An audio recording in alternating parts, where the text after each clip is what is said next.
Hola, som l'Helena Caravaca, la Liuen Vaquero i la Natàlia Carretón. Els alumnes de primera de primària aprenen amb l'hora del conte.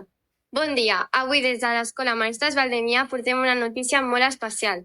Els nens de primera de primària han començat un nou projecte per tal de millorar la comprensió lectora, l'hora del conte. Exacte. Del 4 al 14 de novembre, tots els grups de primera de primària participaran en l'activitat guiada de lectura i faran exercicis per entendre millor els textos. L'objectiu d'aquest projecte és guanyar fluïdesa i comprensió lectora a l'hora de llegir, però de manera amena i adaptada a cada nen. Cada dia els alumnes llegeixen un text breu on després de llegir-lo comparteixen les seves idees i el que han entès, per tal de poder ajudar-se entre ells. I això no és tot.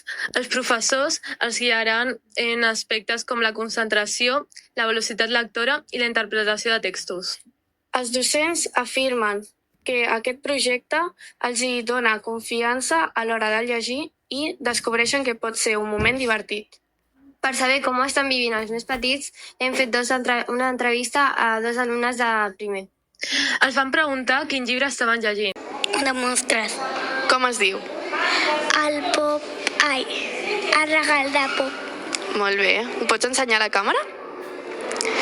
Si els hi agradava l'hora del conte. Ara esteu fent l'hora del conte, no? He vist? Us agrada? Sí, molt. I què estan aprenent? A llegir. A veure'l. Molt bé. Doncs molt bé, moltes gràcies. I fins aquí la nostra notícia. Moltes gràcies per la vostra atenció. Us seguirem informant des d'Estil Directe.